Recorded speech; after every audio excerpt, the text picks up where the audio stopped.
Salam, salam, outsider, le débrief commence maintenant. Le Maroc l'emporte aujourd'hui 1-0 face à l'Écosse et le Maroc est presque qualifié pour les huitièmes de finale. Franchement, les Marocains aujourd'hui, encore une fois, ils se sont gérés. Les Marocains qui étaient demi-finalistes de la dernière Coupe d'Afrique des Nations, ça, il ne faut pas l'oublier, franchement. Je dis bien, excusez-moi, je me suis trompé. Salam, salam, outsider, le débrief commence maintenant.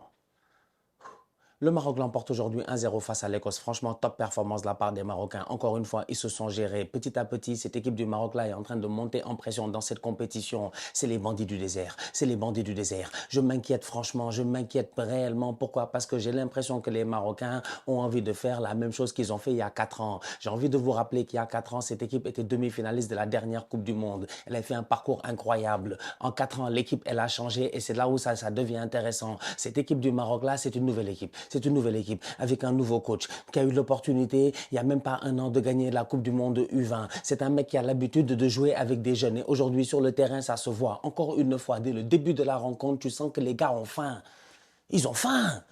Ils ont faim. Franchement, ils ont faim. Dès le début de la rencontre, tu sens qu'ils ont faim. Dès le début de la rencontre, encore une fois, comme face au Brésil. Face au Brésil, on l'a vu la dernière fois. Premier match de la compétition face au Brésil. Quand tu es le Maroc, même si tu as une belle équipe, ça risque de ne pas être facile normalement. Normalement, tu devrais peut-être un tout petit peu paniquer et tout. Les boys marocains là n'ont pas paniqué. Saibari est venu plein de sang-froid. Il a crucifié Alisson. C'est la même chose qu'ils ont fait aujourd'hui aux Écossais. Et ça leur a pris 4 fois moins de temps. 70 secondes de jeu, je pense, même pas 2 minutes de jeu. C'est Saibari qui vient. Le contrôle, il est parfait. La passe déjà, elle est sensationnelle. Il n'y a absolument rien à dire. Passe de Brahim Diaz. Le contrôle est parfait. Saibari a le temps de lever la tête, de regarder. Il n'y a pas de solution. Il n'y a rien à faire à part bouler le ballon. Il met le ballon et ça rentre. Donc du coup, tu regardes cette équipe du Maroc là, tu te dis, ok, après 2 matchs quand même, c'est un Maroc qui est très intéressant. C'est un Maroc qui joue bien, mais c'est un Maroc qui peine quand même à la finition. Oui, Saibari a marqué 2 buts dans cette compétition. Cependant, il n'y a que Saibari qui marque. Il va falloir que les autres à côté, ils commencent à se gérer. Pourquoi?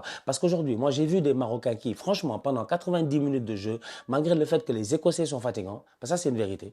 Les Écossais sont fatigants. Les Écossais ont un football très, très linéaire, un football très, très physique. Mais j'ai vu des Marocains qui, aujourd'hui, pendant 90 minutes de jeu, sincèrement, avaient le contrôle du match. J'ai vu des Marocains qui sont très, très forts à la création. J'ai vu des Marocains qui savent faire circuler le ballon. J'ai vu des Marocains qui sont extrêmement patients. J'ai vu des Marocains qui savent construire le jeu. J'ai vu des Marocains qui savent se mettre dans des situations dangereuses. Cependant, j'ai pas vu des Marocains qui sont capables de mettre les ballons derrière les filets. C'est pas Saibari qui est obligé de marquer tous les buts, franchement. Il n'est pas obligé de marquer tous les buts, le boy Saibari. Il n'est pas obligé de marquer tous les buts. Brahim Diaz fait un match sensationnel. Fait un match sensationnel. Tu regardes Brahim Diaz jouer tout seul et tu as envie de te dire, ouais, quand même, franchement, le boy, il est très fort.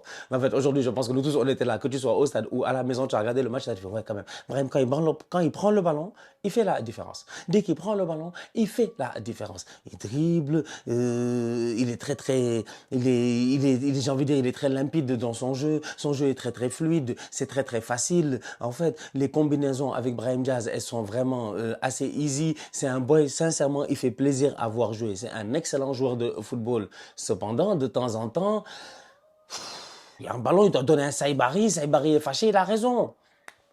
Il y a peut-être but là-bas, tu vois. Du coup, c'est un Maroc qui, franchement, est totalement différent de celui d'il y a 4 ans. Tu vois, il y a 4 ans, quand tu regardes et que tu te rappelles un tout petit peu bien, c'était beaucoup d'intensité avec Amrabat. Il y avait des boys qui étaient assez dangereux sur les côtés, des Sofiane Bouffal et puis tout cela. Et puis après, tu avais un peu d'espoir que sur un ballon, sur un centre, El-Nesri était capable de venir et de couper le ballon et de claquer une tête, tu vois. C'est un Maroc qui est un peu plus linéaire dans son football. Aujourd'hui, ils sont très imprévisibles. Ils sont très, très imprévisibles. Cependant, tant qu'ils n'auront pas travaillé la finition, je ne vais pas vous mentir, sincèrement, ils vont continuer à être, j'ai envie de dire, stressés. Parce qu'aujourd'hui, tu regardes le match, c'est 1-0. Plusieurs fois dans le match, tu as des momentum de l'Écosse. Plusieurs fois dans le match, tu as des moments où tu as une équipe nationale du Maroc qui baisse l'intensité. Tu as des moments où tu as une équipe nationale du Maroc qui a l'impression, tu as l'impression qu'ils sont en train de subir le jeu un tout petit peu. Ça peut durer 3 minutes, ça peut durer 5 minutes, ça peut durer 6 minutes. Et derrière, il peut se passer quelque chose. Ils ont échappé. Ils ont échappé. Eux-mêmes, ils savent. Ils ont échappé. À un moment donné, McGinn, il va dans la surface de réparation, il va pour chercher un penalty avec un peu de chance. On ne sait jamais, sur un malentendu, si l'arbitre est appelé à la VAR et qu'on met le ralenti et qu'on met, je dis bien, comment on appelle ça, vous connaissez ralenti, automatiquement, ça met de l'emphase en fait sur le contact, tu vois. Et tu te dis, oui, peut-être qu'il y a contact sur McGinn, peut-être qu'il y a penalty là-bas, peut-être ça peut revenir 1-1. Peut-être que McTominay n'est pas touché dans la surface de réparation et réussit à frapper. Peut-être qu'à un moment donné, Riyad ne fait pas un sauvetage défensif et tout. Il y a pas mal de peut-être que tu peux mettre dans ce match-là. Tout cela, pourquoi? Parce que le score, il est à 1-0. Tout cela, pourquoi? Parce que tu as une équipe du Maroc qui joue super bien. Franchement, elle joue super bien, mais elle n'arrive pas à concrétiser et à finir les occasions. Face au Brésil, s'ils se gèrent un tout petit peu plus, ils peuvent mettre un deuxième but. Face à l'Écosse aujourd'hui, s'ils se gèrent un peu plus, ils peuvent mettre 3 buts. Passe en retrait de Brahim Diaz pour Achraf Hakimi, normalement, la qualité de Achraf Hakimi devrait faire que le boy, il doit claquer cette frappe-là. Talbi frappe pied gauche normalement, le décalage, il est bon. Je sais pas, moi, il la met en l'air, peut-être qu'il devait la mettre à ras de terre, je ne sais pas. Je ne sais pas, mais il va falloir qu'il se gère quand même sur pas mal de ces points-là parce que j'ai vu pas mal de choses super positives, mais d'un autre côté, je me suis dit, ouais, s'ils veulent aller loin dans la compétition, ils ont envie de continuer à être dangereux sans avoir à automatiquement stresser parce qu'aujourd'hui, c'était l'Écosse en face, tu vois. La prochaine fois, normalement, tranquille, posé, ça devrait être Haïti. Donc, je ne m'inquiète pas trop pour cette équipe du Maroc-là. Cependant, elle a des ambitions qui sont au-delà de la demi-finale d'il y a 4 ans. Normalement, c'est les ambitions de gagner la compétition. Ils sont champions du monde U20. Il n'y a pas de raison que les seniors ne puissent pas être champions du monde. Je l'ai dit ici la dernière fois, ça suffit les complexes. Que ce soit le Sénégal, le Maroc, comment on appelle ça, l'Égypte, je ne sais pas, n'importe quelle autre équipe africaine qui est aujourd'hui à la Coupe du Monde, ils doivent tous venir avec l'ambition, comme tout le monde, d'essayer de gagner la compétition. Ça suffit, l'important c'est de participer. Donc du coup, je regarde cette équipe-là et je me dis, ouais, normalement, ils doivent se mettre à l'abri beaucoup plus vite. Et ils doivent commencer dans ces matchs-là. C'est des bons matchs pour eux. Tu vois, ils montent en pression dans la compétition. Ils ont un très bon double pivot. Boadi a encore été excellent aujourd'hui. Sincèrement, il respire la sérénité, le petit. Franchement, il est facile. Respire la sérénité. Pouf. Je le vois jouer là. C'est tac, il récupère, il se retourne, tac, il fait circuler. Il n'a aucun problème. J'ai failli dire de temps en temps, il m'a rappelé genre Guendouzi à Arsenal, tu vois. Peut-être c'est les cheveux et tout, tu vois. Mais non, faut pas faire des comparaisons. C'est un joueur très intéressant. C'est un joueur très intéressant. J'ai hâte de voir ce que ça va donner après la compétition au courant du mercato. Est-ce qu'il y a des clubs qui vont se brancher sur lui? Saïbari, apparemment, il y a le Bayern Munich qui est intéressé. Je sais pas ce que ça va aussi de la donner, mais franchement, un profil super complet. Un profil super complet. Il aurait pu marquer un doublé sur une superbe action, je pense, de El Khanous sur le côté, qui a fait un très bon match aussi. Je vais en parler tout de suite. Sur une superbe action de El Khanous, passe en retrait. Saïbari frappe, le ballon est contré. Heureusement que le défenseur écossais vient faire un tacle. S'il ne fait pas ce tacle-là, je pense qu'il y a but. Et même malgré ça, le ballon va toucher la barre transversale. C'est un joueur complet.